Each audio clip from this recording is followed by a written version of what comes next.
कहा जाता है शिक्षा ही मंदिर है, लेकिन सोचिए जब यही मंदिर ही जर्जर हो जाए, जब मासूम नौनिहालों के सिर से पढ़ाई की छत छिन जाए, तब वो गुहार किससे लगाए।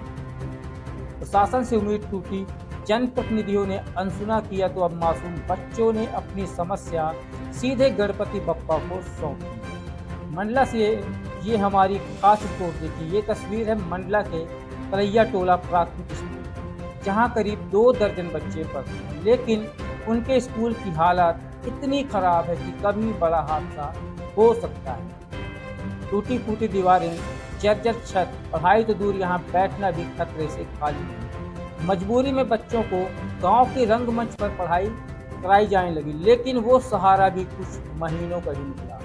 अब उस मंच पर गणेश जी की प्रतिमा विराजमान हो चुकी है और मासूम बच्चों के हिस्से में आया गणपति बप्पा के सामने तख्त पर बैठकर पढ़ाई कर। एक तरफ गणपति बप्पा की आरती और ठीक सामने मासूम बच्चों की पढ़ाई।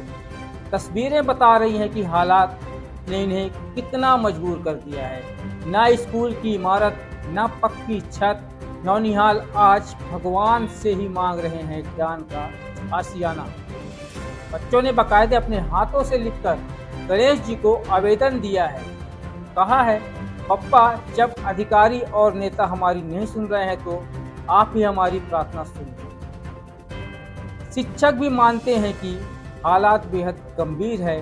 ये लगातार अधिकारियों से गुहार लगा चुके हैं, लेकिन अब तक कोई कार्रवाई नहीं हुई है। बच्चों के भविष्य के साथ ऐसा खिलवाड़ सवाल खड़े करता है। आखिर जिम्मेदारों की नींद कब खुलेगी। ज्ञान का मंदिर टूट रहा है और बच्चे भगवान से न्याय मांग रहे हैं। अब सवाल यही है कि अगर ऐसे बढ़ेगा इंडिया तो कैसे बढ़ेगा इंडिया। वो हमारा साला भवन जर्जर हो गया है, इसलिए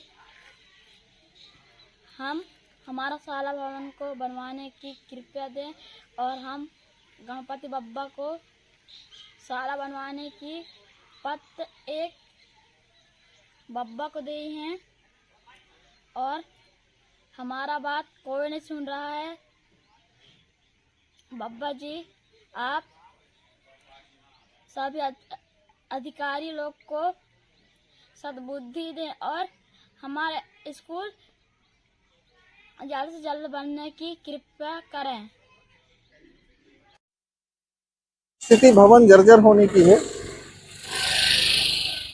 प्रशासन ने बिल्डिंग को जर्जर घोषित किया। जर्जर घोषित करने के बाद शासन ने किसी प्रकार से कोई भी सुविधा अन्यत्र बैठने की नहीं दी और नया भवन स्वीकृत किया। 1 साल से हमारे बच्चे दर बदर भटक भटक के अध्यापन कार्य कर रहे हैं। हम अनेकों बार पंचायत के माध्यम से, डीपीसी कार्यालय के माध्यम से ये सूचना देते रहे हैं कि बच्चे यहाँ बैठ रहे हैं, वहाँ बैठ रहे हैं, आप भवन निर्माण करें। तो कार्यालय से जानकारी मिलती है कि स्वीकृति के लिए भोपाल गया हुआ, जब सैंक्शन आएगा तभी आपका भवन बन पाएगा। ऐसे हमारे पास 2-2 साल से केस पेंडिंग पड़े हुए हैं, जिसका निराकरण नहीं हो पा रहा है। इस स्थिति में हमारे बच्चे और गांव वाले और उनके पेरेंट्स सारे मायूस हैं कि हो सकता है ये भवन बनता है कि नहीं बनता है। भवन नहीं बनता है जब तक बच्चों की दुर्दशा हो रही है। बारिश का सीजन चल रहा है, पानी अत्यधिक गिरता है तो हम बाहर भी नहीं बैठ पाते हैं, ना अंदर बैठ पाते हैं। किसी के घर में बैठने की भी कोई सुविधा नहीं है। इस प्रकार से परेशानी झेल रहे हैं हम और स्कूल का संचालन कर रहे हैं। अब बच्चे तो कहीं जा नहीं सकते, आ नहीं सकते। बच्चों के सामने रोज ये व्यथा गांव वालों के सामने ये सुनाई जाती है, तो बच्चे सुन सुन के ये समझ रहे हैं कि हम तो अब बाहर नहीं जा सकते, तो अब गणेश जी आए हैं तो हम गणेश जी के माध्यम से ही सरकार तक ये संदेश पहुंचाएं, जिला प्रशासन तक कि हमारे बैठने की व्यवस्था हो जाए। अब शायद गणपति जी उनकी सुन लें, यही उम्मीद से वो बच्चे गणपति भगवान की शरण में गए हुए थे। रंगमंच ग्राम पंचायत द्वारा निर्मित है, 1 कमरे का भवन है, उस पर गणेश जी भी बैठे हैं और बच्चे भी वहीं पे बैठ के अध्यापन कार्य कर रहे हैं।